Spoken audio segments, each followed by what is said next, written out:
right, welcome to Buddy Book Club. I'm Dylan, here with my one body problem. Keith, what's up, buddy? Hello, Comrade Dylan. Here at the Buddy Book Club, we're breaking down some bestsellers, and this week we'll be discussing The Three Body Problem by Liu Cixin. I looked it up. I think it's Liu Cixin. Yeah, that's a, I mean, I wrote it down as Cixin. Yeah. So I don't know if that's right or not. Okay, cool. Hey, we're trying. Honestly, we're trying. Yeah. And characters' names are not going to be our thing in this one. No. If you'd like to recommend a book for us to read or reach out to us about any past episodes, you can visit our website, buddybookclub.com, or slide into our DMs on Twitter or Instagram, Buddy Book Club Podcast. You can listen to us on iTunes and Spotify, so please download and subscribe. The Three Body Problem, 4.09 on Goodreads, and a Hugo Award winner. We love Hugo Award winners. I look at the Hugo Award, and I think I've said this on previous pods, as like the special effects Oscar. If you look back at all the special effects Oscars, they're all just great movies. It's better than Best Picture. If you're wondering, hey, what movie should I watch? Go to the special effects and check those out, especially if you like sci-fi. Either way, we're not here to discuss that. We're here to discuss the three-body problem. Keith, I did provide a book report for you if you'd like me to jump into that. Oh, yes, please. I would want to know what this book was about. I'm not sure this will help, but thank you. Standing up in front of the class. The Three-Body Problem is a science fiction novel that puts the focus on science. Like the Monster Book of Monsters in Harry Potter, this book should also have a secret way of opening it to see if you're worthy of reading it. In this case, you need to solve whatever equation Matt Damon solved in Good Will Hunting to be authorized to continue onward. Alas, there was no test. I was not barred from entry and was allowed to ride on the twisting and turning roads that is the Three-Body Problem. What did I glean from my journey? I learned that it's not just Activision that can invest heavily into a video game but still make it boring. I learned that although you may lose faith in humanity, inviting some unknown species to come conquer your world is probably not the best course of action. And I learned that when you write yourself into a corner by presenting unbelievable and inexplainable things into your story, just invent something even more unbelievable and inexplainable, but then spend 20 pages explaining it so that readers are confused and just want to move on from the whole thing. I hope you're reading this, Damon Lindelof. That's the guy who created Lost. In closing, cults are bad, even alien cults. Thank you. Wow, that was very, very well done. The first half, I was like, I don't know if he's got it. And the second half, you kind of really brought it home. I'm going to give that an A-. Oh, really? I think, I think that was very, very good. Wow. You didn't like the first half, the Monster Book of Monsters? You know when you had to tickle the spine so that it would let you in? I don't know what spines you've been tickling these days, but okay. When Hagrid introduced the book to Care Magical Creatures, and it would bite you unless you tickled its spine? Whatever. Anywho. You're talking about some Hagrid what? That you tickled their spine and what happens? All right. Anyways, all right. Do you feel like you at this point have a good grasp of what happened in the book? Do we need a quick I just read the whole wiki page. So you probably feel pretty good about it now. A little bit better, yeah. Yeah. I also read the wiki page today, and that was hard to read too. It was. It was a long read. I was like, this all happened? Without further ado, let's jump into some stock up, stock down. Keith, stock up. What do you got? Stock up drinking alcohol. Oh, hey. Maybe throw a smoking a cigar in there as well as a stock up. But if this book taught us anything, really, it's just that you're having problems in life, you just hit the bottle. That's really what you got to do. You got to get out of your own head sometimes. You just go out drinking with some random cop. That's the keys. If you're at a dead-end job, have a night out. You think you're a worthless podcaster, throw a couple of grandpa's old cough medicines back. You're seeing time counting down in your eyes and photos. Get lubed up, Just fucking go out there and have a good time, and it'll all resolve itself, which is basically what we found out in this book. Mm-hmm. And I wish at points I was drinking in this book, so I was very confused, and that would at least help me there. I think that this is one of the few books that didn't translate well to audiobook. I think one, because of the names, mostly because when you're reading a name, you at least identify that name, and so then you can identify it with that character. When someone's saying it to you, it's much harder to then remember, wait, who is that person? Exactly what I said for Shogun, and you gave me shit for that, but okay. Well, yeah, Shogun was different. Shogun doesn't count. Yeah, all right. But yeah, for this one, the names hurt me a little bit. I found it tough to follow. I was like, wait, exactly who is this person? So I needed a couple drinks myself. My first stock up is using video games as a recruitment tool. Oh, nice. The ETO, which is the Earth Trisolaris organization, they created the Three Body game to recruit new members to their cause, and it's a pretty ingenious idea by them. You pretty much can flesh out the people that you don't want in, just like right off the bat. Most people, you or I, would start that game and be like, nope, not interested. But some crazy physicist would start it and be like, oh, this could be interesting. What's going on? But we could take this further into our world. I mean, we got Call of Duty. Just do that for your next soldiers. Maybe tweak the game a little bit to make it more realistic. I'm sure there are more realistic games. And I don't mean realistic in that you're like murdering people, but hey, maybe you need the taste of blood to get going. I don't know. But flight simulators for the next drone pilots, that seems like a no-brainer. What I understand, they've adapted those controls to be like an Xbox controller, or even some other stuff that military personnel use on the ground, like the bomb robots and stuff like that, have video game type controllers because people are used to video games. But I feel like you could just do this with a lot of different things. America's Army. That's a game that's made by the Army. Oh, really? Released in like 2009. It was like first-person shooter, I think. I mean, they already have like flight simulators for a pilot. My stepfather's a pilot, and when he has to train, he just goes in the simulator, which is just a super legit video game, realistically. So why not do the same thing for bomb disposal guys? And especially if you have these like haptic suits, you're really feeling everything. I'm sure the stress would be real if you're in one of those haptic suits, especially if you could then say that you're doing the bomb detonation stuff, like, have some sort of pain or something to be like, oh shit, bomb exploded. So yeah, using video games as a recruitment tool. Good job by ETO here. Yeah, and I also had playing video games as a stock up, but I think you're missing a one key element. The key, it's similar to alcohol, is if you're having a tough time, don't actually solve the problems. Don't do anything around that. Just jump into a video games and drinking, which, I've partaken in both. But the funny thing was when we get introduced to Wang's family and his wife, and I think he has like one or two kids, and we get introduced to them for maybe 2 minutes, and all we hear is his wife being like, I feel really worried about you, and she's like crying, and he leaves. That's the last time we see her. He's, for the rest of the book, he's playing video games, meeting up with terrorist organizations, he's drinking, and he's going to Panama. I don't think we ever hear from her again. She's probably like, what the fuck's this guy doing? Dodo doesn't have his dad anymore. Dodo's like, where's my dad? Where did my dad go? So the other thing I was thinking about, too, is that video games as a recruitment tool, it was almost a stock down. It's the opposite of yours. But have you seen the people that are playing video games these days? People streaming, teabagging. Teabagging? Oh, like when you used to do that on Halo, like you squat on someone's face? Yeah. So you're the person I'm talking about. No, I just remember that was a thing. People get really upset about that stuff. I never let any of that stuff affect me. It's funny. No, it's funny. People like our buddy Magic get really upset in video games. I love that stuff. It makes me happy. It's like, if you're not having fun, like, what are we doing here? The boring video game that you referenced in the book thing, where was it? Like, there were a couple of GTA cars in the desert or buggies so we can drive around. We're just walking for like simulated like 50 hours. Like, what? Yeah. What kind of game is this? This is fucking terrible. It's so boring. Who would continue playing that game? No one. Yeah. I guess that's why it's a good recruitment tool. I had science fiction as opposed to just regular old fiction. I feel like we read a decent amount of science fiction. I'm a big sci-fi guy in general. I didn't really know there was like subgenres. There usually is with fantasy. You got high fantasy and you got sword and sandal and we got dark fantasy, all different things like that. This is something that is like hard science fiction, emphasis on hard science, because it's rooted in actual scientific things that happen, real physics and whatnot. The book is called Three Body Problem, which is an orbital mechanical problem that is supposedly unsolvable. How to basically predict the orbits of three bodies that are connected to one another, or whatever the case is, like we had to deal with in the entire video game, which took up half the book. We got nanotechnology in this. We got quantum mechanics, quantum entanglement, multi-dimensional planes. In a previous pod and a movie that we both love, I think, Interstellar, we talked about the fourth dimension. We're talking about 11 dimensions here.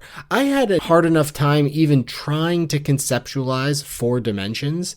And obviously you can't even conceptualize it, but just trying to understand some sort of words around it, that the guy just throws out 11 dimensions. And I'm like, okay, yeah, I don't know. Sure. Like whatever that is. A lot of science. And I don't necessarily dislike that. I like the idea of a science fiction book that is science-based. I mean, The Martian is an example of that. And the other Andy Weir book we read, not the terrible one.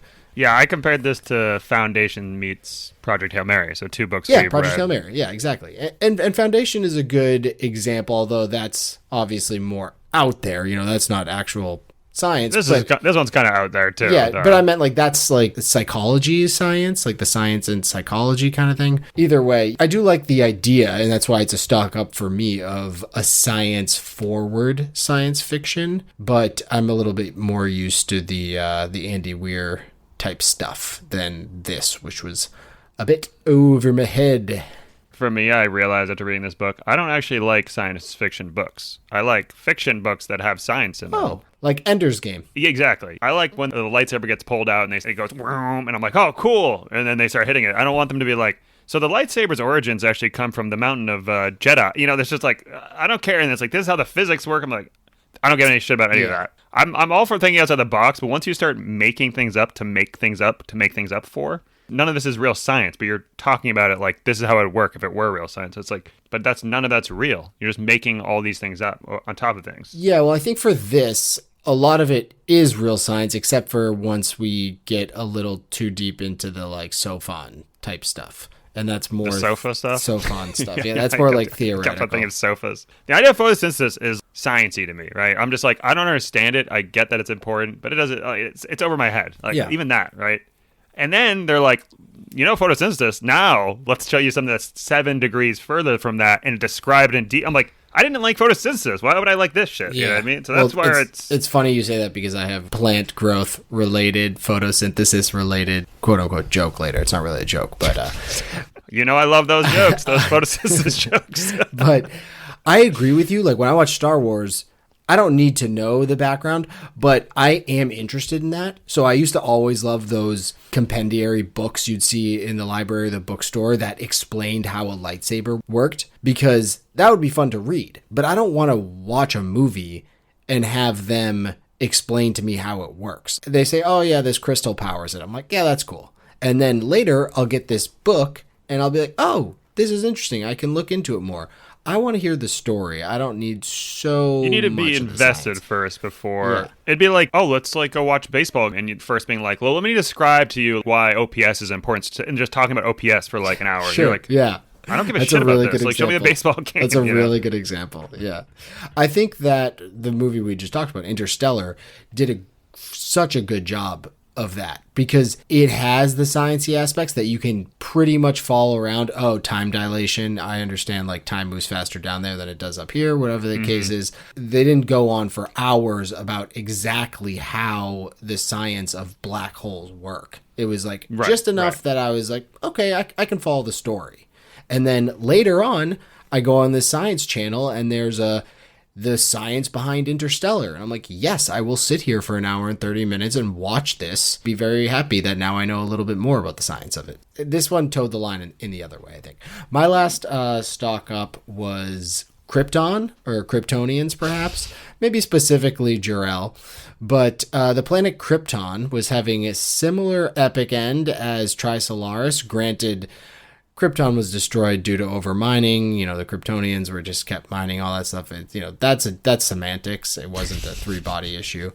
Either way, what did Jor-El do? He sent his only son in a space pod to Earth. Who did that son become? Superman. What did Superman do? Save the Earth countless times. What are the Trisolarians going to do? Destroy Earth. So Krypton stock up, Trisolaris stock down. Great point. Yeah, I didn't think about that. I honestly didn't know the history of Superman, so I appreciate that.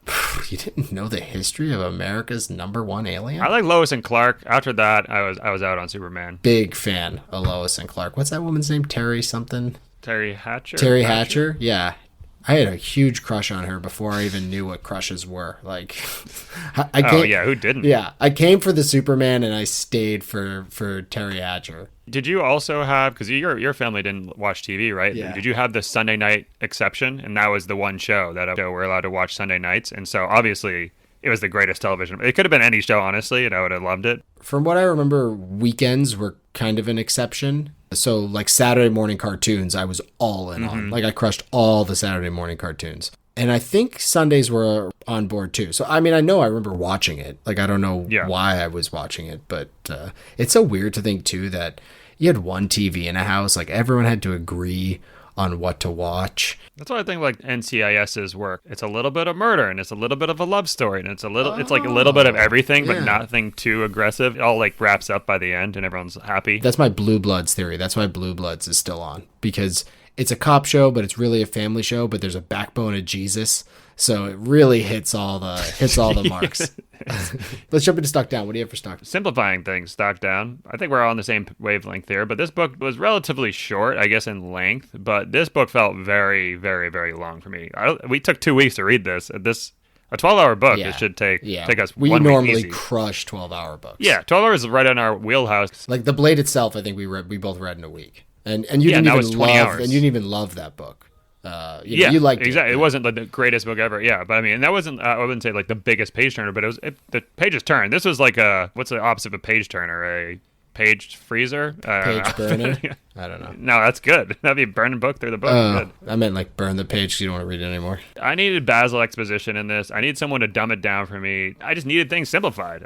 This book did not simplify it. But even like the small things, I got annoyed with. Like there was an instance where Wang is in the meeting room with all the military people, and they're like describing what to do to take this boat down. Yeah. And they're like going through this long list of things. I'm like, all right, this is kind of cool. I mean, realistically, the answer at the end, which would turn this book completely around, is like, there's only one person that can go in here secretly and silently and get the job. We were about to say like, that's what the answer was. Yeah. This book would have turned around in a flash if that happened. No, but they're like, is there any innocent survivors going to be on the boat? And the answer is just no. That's it. Yeah. You're trying to save the world here. No. Yeah. Instead, they're like, yeah, there's going to be like 4 or 5 people there. We'll do this. I'm like, why are we adding in complications? Annoyed the shit out of me. I also love how when they're going through the different things that are going to do, they're like, all right, so should we drop a thermonuclear warhead on it? It's like, come on, guys. Like, that's yeah, that's where we start. That's crumpled up in a trash can. Like, don't even bring that to the table. Whoever started that idea, like, you're out the door. You know that we need the information that's on this. So why are we starting with this? Someone else is like, oh, well, we can have some commandos go and blow it up. It's like, no, what? Has no one listening? Is no one listening to what the operation different variations of blowing it up? Yeah. They're like, well, how about a nuclear bomb? How about a flamethrower? How about it's like, what are we doing? The idea of like some nano wire that just like cuts through stuff is a pretty cool idea, though. I will say that was cool. They were like, and then it won't cut the computer at all. I'm like, how? They're like, yeah, don't worry about that. It's fine. The computer will be fine. It won't matter that we'll run literally a blade through the like processes and everything. That'll be recoverable. They're like, you can just stitch it back together if it's that thin of a wire. My first stock down, and I think you had video games as a stock up, but it's a stock down for me, and it's because of the 3-body problem. If I went to the store when I was a wee lad and used to go to the store to rent video games, like that's really what I did on the weekends. Is my mom would take me to the movie store and I would get to rent a video game. Wow. 64. Oh my God, it was the greatest times. And every now and then, though, you'd have a miss, and it would just ruin your weekend. Even the Rampage game, like the Rampage 64, when you're just like destroying cities, it's like fun for 2 minutes, and then you're like, all right, this is actually terrible. Yeah, there was no like IGN where you could look at the reviews of the game. Oh yeah, you're just looking at the cover of the game and you look at the back and like maybe you played it at a friend's house, maybe not. Maybe you watched someone play it at like Toys R Us in one of those machines. And, you know, you'd bring it home and it'd ruin your weekend because it'd be like, dang, I was so excited to play this and here we are. And that's how I'd feel like someone would be like, oh, this 3-body problem game is great. And it'd be someone that's really smart. They want to pretend they like it. Just so that they feel smart, and you get it home and you're like, oh my God, what am I doing here? I have no idea what's happening. You ever played Myst? I was thinking that's exactly what I was thinking of. That's exactly what I was thinking of. My dad got me like, you know, my desktop computer when I was a kid. My dad took me to Comp USA and it had the coolest cover. It was just, you know, some guy on a mountain with mist all around him. I was like, oh, this is going to be super cool. I didn't know what to do. I just walked around and you couldn't even do anything. So you're just kind of walking around one enclosed space. I was like, what is happening here? There's like a lot of click-in points and zoom in on this. Oh, it's a clock that shows 3:13. And then it's like, okay, now I have to go and change the combination on this like lock. Basically, it was original Escape the Room. Yeah, it was Escape Room. Wow, we are synchronizing. We are quantumly entangled right now. Because that's what I was thinking. Sofas. It was Escape Room, but I was not. I was like 7. It's like this is not. Yeah, I was wondering how old I was when I did that, and I was just like clicking around, being like, "What am I doing?" It's like I want to play Duke Nukem. Like that's what I want to do. So yeah, the video games Three Body Problem, not a good video game. I cannot believe they put this much into it. Not a good job by them. Did you have any other stock downs? Last one, dying on an anthill, stock down. I mean, obviously, this should be a stock down, but... Wait, hold on a second. Dying on an anthill, is that like the same thing as dying on a hill? I've never heard of it like dying on an anthill. What's the saying? I don't know. I think it's a saying. This is not the hill you want to die on. Yeah, I didn't know it was like a anthill, but I'm down for that. Is that the idiom? I thought maybe I'm just making that up. It's not worth. It's like a tiny hill. It's not even a hill that's worth fighting for. Okay. You know? Okay. This isn't the anthill I want to die on, or this is. I don't know. Anyways, Yuan-Si, she gets set up for reading Rachel Carson essentially and writing some stuff she didn't actually do. But they come to her prison. She's like freezing. She has like no, like barely a blanket. It's like the worst situation ever. And they're like, "Hey, sign this doc. Get out of prison. Easy peasy, right?" I'm just like, yeah, I'm signing that 1,000% of the time. It's going to affect no one. You know, if her dad was still alive and it was like going to condemn him, I get it. You're not going to sign that. I'll fucking take one for the team here. But he's already dead. Who cares? None of this shit matters. She refuses to sign, which I'm like, okay, she's just giving up on life. That's fine, you know. But then this is the same person that has the hatred or revenge in her heart like 10 years later to condemn the whole world, to kill every single person in the world. So if you have that logic of like, fuck everyone, I'm gonna get my revenge, why would you not sign that doc? That's what I didn't understand. That like that at the time I was like, this is not the anthill, the hill you die on. You'd find the next hill to die on. This is not worth fighting for. You can get your revenge later. I have a vague memory of what exactly was on the document. Was it other people, like other of her dad's scholar friends, you know, his peers, that she would then have to say were whatever the word is for like intellectuals, like anti-communists or whatever the case is? Or was it her dad like basically saying, yes, my dad was an anti-communist and like he's a loser, you know, which then she didn't want. That's what I thought it was. But yeah, I mean, she didn't want to besmirch her dad's name. No, but you know? But apparently like everyone had signed it already. So the fact that she signed it didn't really have didn't change anything. Well, the fact that it's a she moral didn't sign thing. it didn't It's a change moral anything. thing. It mattered to her. You know, she felt like she was the one that had stuck by him, you know, in her heart. And by not doing that, she'd be turning on him in her heart. Even though he's dead, it doesn't matter. I needed some John Wick shit. And then she meets with like the three people that ended up killing her dad. And she's like, oh, I do feel bad for these people. Like, no. They were like giving me their sob story. Like, I don't give a shit. She met with these three people that killed her dad. And they're talking about how terrible their life has been since then. Like, would you have the same sympathy for, I don't know, any people that are like in a terrible like the Nazis? Would you have the same sympathy for them if you met three of Nazis later? Like, yeah, you should have seen Germany after it. It was really tough for me. It's like, who gives a fuck? You're on the bad side. You killed my dad. I don't care about what happened to you after that. Yeah, I mean, that annoyed me. I totally understand where you're coming from, and I think that's a very fair take. Although the Cultural Revolution in China, I don't know much about at all. I enjoy that was part of this book, and I don't know what it would be like to be that person, you know, and also this just the like the brainwashing element of, and like just the general upheaval of the people getting kind of caught in that. If you agree with that, then just say, listen, I got brainwashed. I was an idiot. I was a kid. I shouldn't have done that. I feel really, really bad for everything I did. Instead, they come and just complain for 30 minutes about their problems. It's like, no. Yeah. Now you get killed. Now I'm fucking knocking you out. They're like, what do you want me to repent? And she's like, yeah, you know, don't you want to? And they're pretty much like, who's going to repent for the stuff that I suffered?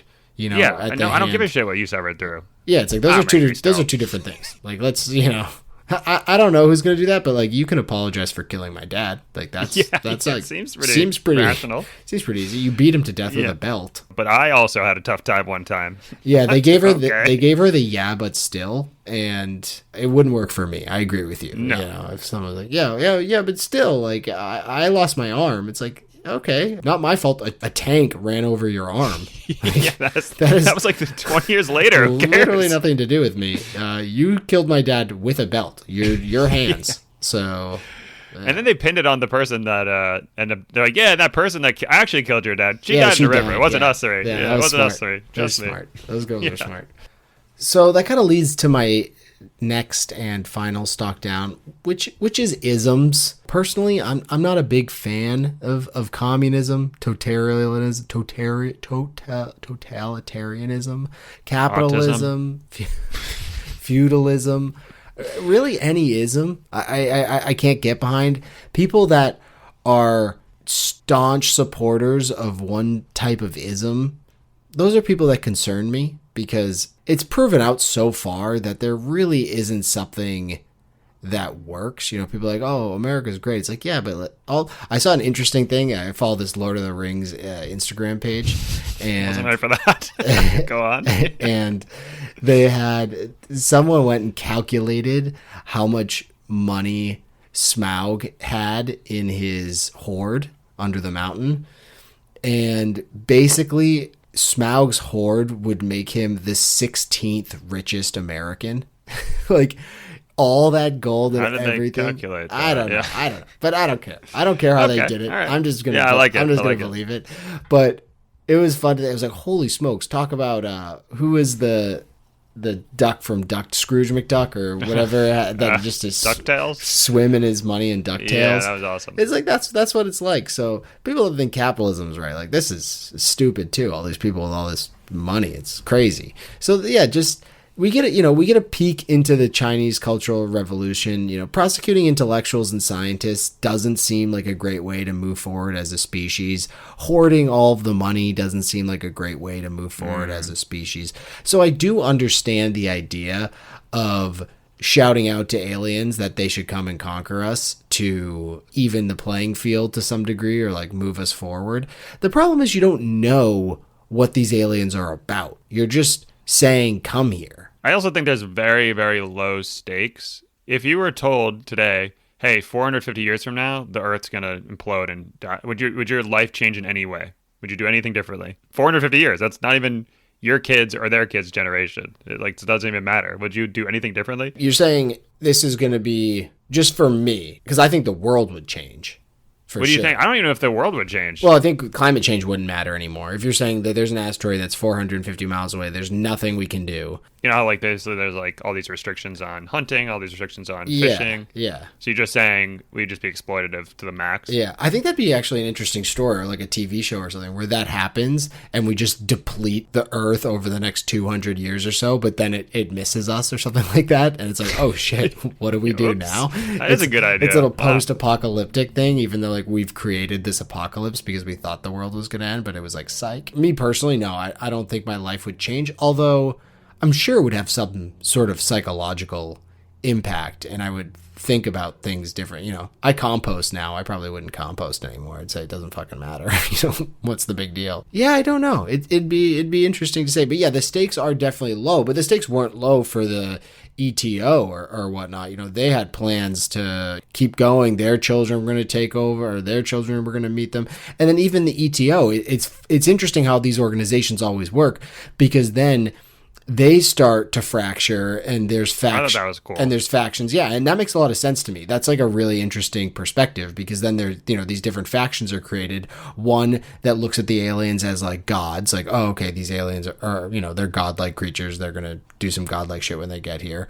Another one that's like, cool, aliens are going to kill everyone else, but we're going to be the survivors, and like we'll be what's left of the human race. And I can't remember what the third, the Adventists. The third one was just, oh, we want everyone dead. Oh, yeah. Yeah, they were just like, yeah, we don't care about humanity anymore. The Earth doesn't deserve humans, so let's have some new species take over. Which is just, they're all pretty wild and hot takes. That American kid sucked too, so didn't care for him. Who, Mike Evans? Yeah, he was the leader of that group. Yeah, great, scores a lot of touchdowns though, that guy. Yeah. It is weird that he went from scoring that many touchdowns to just going off to the woods and protecting the birds. It was an interesting. Yeah, he obviously had his screw loose too. I appreciate someone that's going to try to save some birds, but just planting a bunch of trees that at the same time there's an entire government that's tearing them down. Maybe that's why he loses to the Falcons all the time. All right, we'll be here all week. Okay. He's on the Bucks. He plays the Falcons all the time. Oh, plays the Falcons. I see what you're saying. Yeah, that's why they lose there. He doesn't want to hurt them. Doesn't want to injure the Falcons. Nice. Yeah. Yeah, he was an interesting character. All the characters not really fleshed out. What is your, did you have a favorite scene? It wasn't really a scene kind of book. I don't have one, I don't think. Do you have one? No, I don't. Okay. Yeah. What about a character? I liked the, I think we're going to say the same person, but go on. No, I don't think so. The person that Wang sees playing the 3-body problem game, The woman? and they're just, yeah, she's giving one-word answers. Yeah. Just stop. I liked her. I don't know what her deal was. And then she just gets into a gun shootout, which we don't see, but Yeah. I liked that also. I was so confused. I thought she was Yao Wenxia's daughter, but Do we ever find out what happened to her daughter? I didn't no, and that was the other thing wasn't too. Her answered. daughter was murdered or killed or something, and we don't know why. At least I don't think so. And then because at some point she's like, "Oh, I killed 2 people." I'm like, "Oh, she killed her own daughter," but it wasn't her daughter. It was her husband and another guy. But at the same time, I was like, "Wait, did we ever get to the bottom of how your daughter died, or this for a sequel or something like that?" Because people have been She was in asking. the middle of a sentence, and then like they broke in, and we're like, everyone's hands up, and I'm like, so they're gonna finish that story?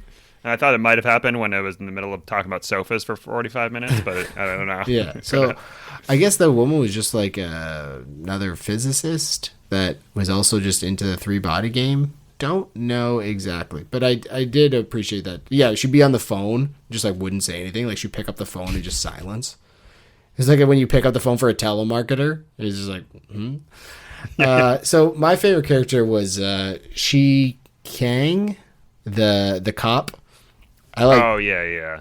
I liked him the most. I mean, he'd been like kicked out of like 8 different police organizations, but now he's working for this clandestine organization. I just like the cut of his jib. At one point, we don't have potent quotables on anymore, but at one point he says, "I'm a simple man. Look down my throat and you can see out my ass." I am hoping that was not poorly translated, and that's exactly how it is in Chinese, because it's a great line. And I almost want to use it all the time if someone's like trying to make it seem like things are more complicated. I'm a simple man. Look down my throat and you can see out my ass. It's like, huh? What? But I loved it. I actually had to pause it and like rewind and be like, is that exactly did he just say what I think he said?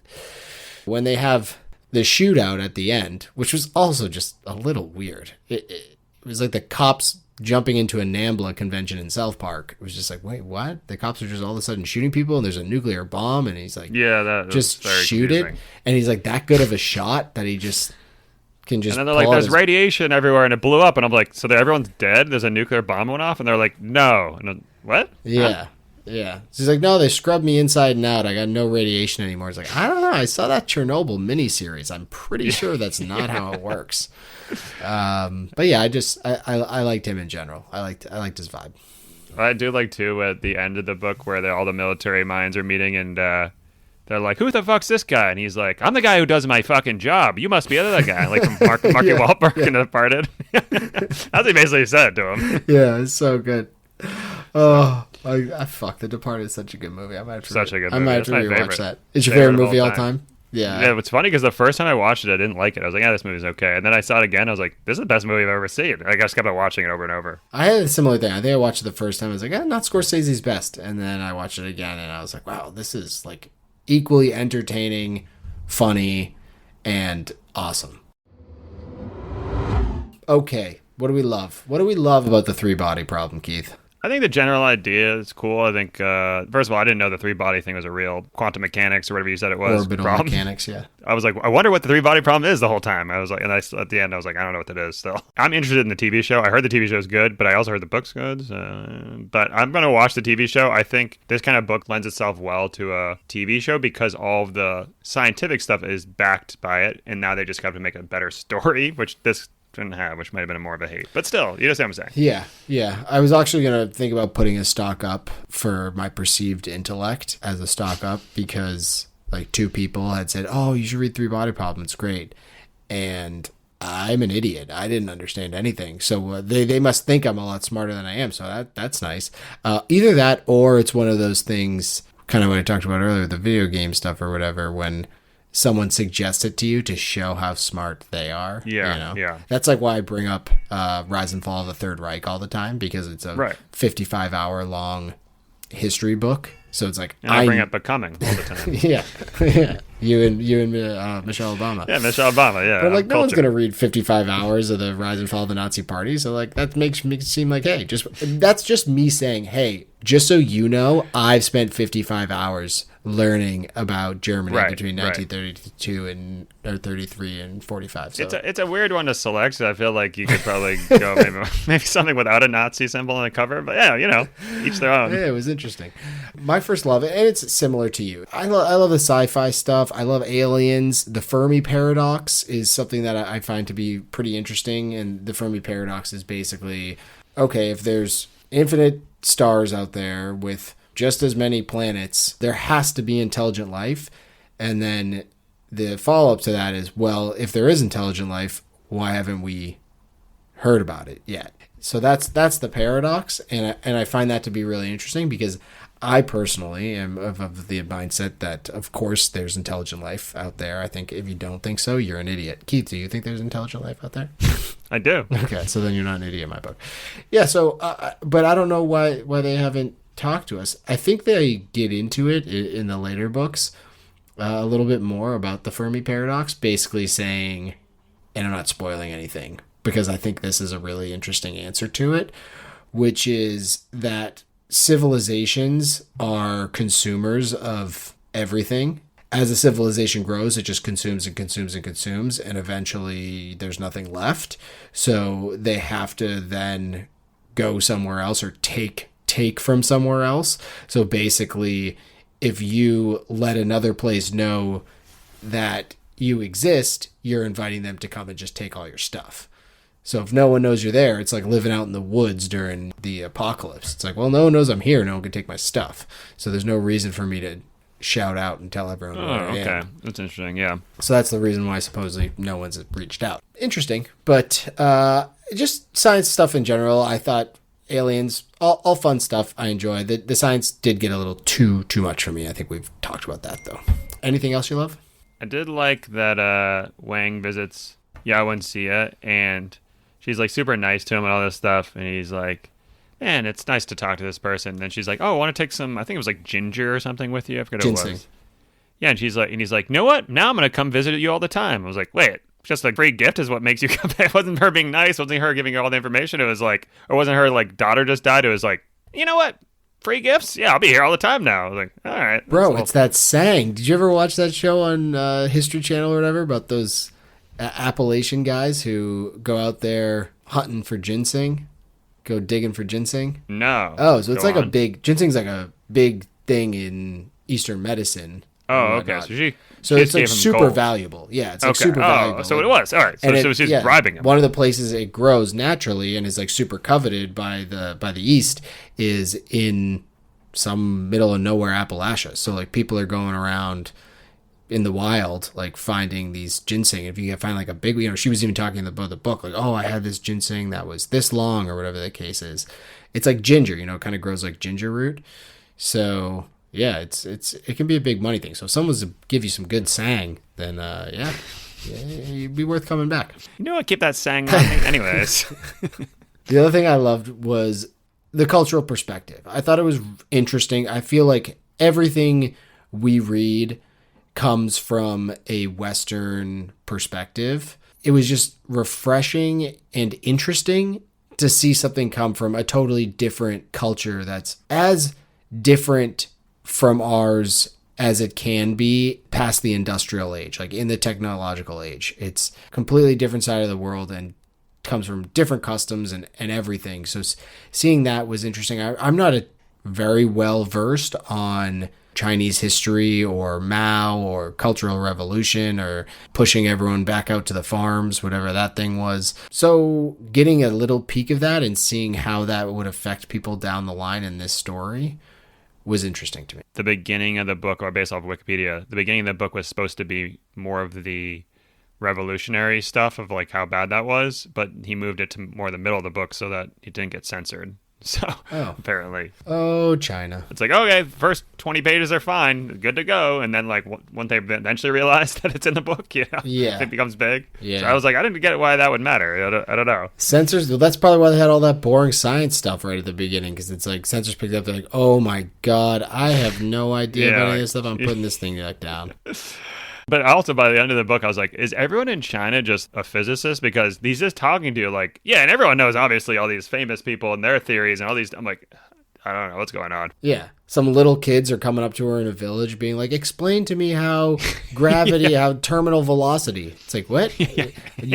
What? Explain terminal velocity? It's like, explain to me. I'm 37 years old. Like, teach me terminal velocity. How does that work? Oh, wind resistance. Oh, okay. That checks out. What about hates? I already mentioned, I don't know if I like science fiction books. This has kind of proved it. Like in that last 30 minutes, I thought that lasted like 6 hours. I was like, oh my God, just end for the love of God. Uh-huh. Oh, I also thought the most unrealistic part of the whole book is that prominent people in the civilization were coming together to end the world and end us and bring the aliens here. You're telling me government officials, like celebrities, people that are rich, the people that are the most selfish people in the world are the people that are also trying to end our society? I was like, no chance. That doesn't make any sense. That's why Fight Club makes so much sense. It's because it's all the people that are, hey, all these people are told that they're going to be special and that, like, they're going to achieve the American dream and see all these successes, and they're middle management, low class people that are stuck in their life and like sick of everything that's happening. Mm-hmm. That makes sense. So that you'd create a revolution there. You're not creating a revolution of the most selfish, like fucking egotistical people that,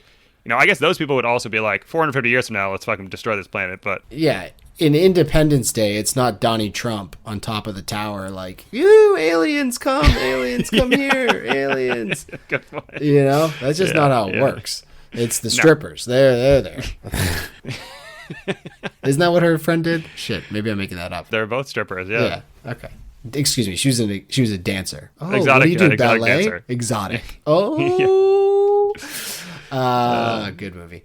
Yeah, so what happened in that last 30 minutes that you didn't like? What was it? It was just protons and sofas. No, it was sophons. That's what it was. The last friggin' hour of this book was about sophons. And that's, to me, I was like, they kept saying it, and I was like, more like borophyll. Agreed. Yeah, I was like, I was honestly, I finished the book this morning. I was having it was real early in the morning, no one out. I took the dog for a walk. I said, I'm going to go finish this book on this walk, have a real peaceful morning. I was just angry. I was just seething the whole time because they were explaining how sophons worked, and it doesn't make any sense. It's a device they use to explain the numbers and explain why all this stuff isn't happening that people think is happening, why the microwave background is flickering is because of sophons. It could have been anything. It really didn't matter, but they have to then go and talk about how it unfolds and covers the whole world and then refolds and it moves faster than light, but it only looks like a proton. It's the size of a proton in 3 dimension. It can be everywhere at once. I'm like, hearing me talk about it now is making me angry. It was just... It's Project Hail Mary all over again. That's why I was getting flashbacks. I was like, no! Stop. Just stop it with it. And it was frustrating to me because they built all these things that happened up, like the numbers and the countdown and all this different stuff, like very Lost-esque.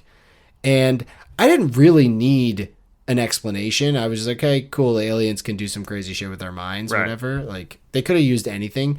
But to then spend the last 45 minutes of this book explaining it, but then at the same time, it's like, okay, if they can be everywhere and they can decide like what people see and don't see and what people hear and don't hear, and they can hear exactly what's happening because of quantum entanglement. So they're basically like, it's like a cup phone in a treehouse with the wire attached. Like they can hear the other side.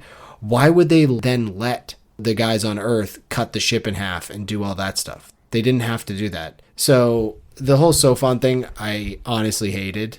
Everything else in this book seemed like, okay, this is fairly plausible. And then that was like, wait, if you can create this proton-sized 11-dimension thing, like wrap it around one of your suns and disintegrate it, and then do it again. And now you're in a single solar system with 1 star. You're fine. Don't leave. At that point, honestly, the first thing I wrote down was that this book, it had me at a special place in my heart, along with the Inheritance game. And the last thing he told me, I was at the bottom. That angry? Yeah, Oh, I was wow. like that angry. It was Wow. like the bottom of the barrel for every of the Well, if it ruins 100 your books I've morning, read. I can see that. Yeah. I can see it with that. But yeah, I feel like they could have just been like, they have an advanced nanotechnology that they were able to send here and manipulate scientists, and that's why they didn't want scientists to like, keep on progressing in the nano field, because that would be something that could defend this. Yeah, that's it. The That's thought two sentences. The thought Easy. process of it all makes a lot of sense. Like, oh, they realize how fast we have increased our technological abilities, that by the time they get here, we're going to be even more technologically advanced than them, so we can fight them off. So how do they fight against it? It's like, oh, well, they create these friggin' siphons to go in particle accelerators so that it stops science. It's like, what? You know, just... Oh, they want to stop nanotechnology because we're going to create a space elevator and go to space and start building stuff.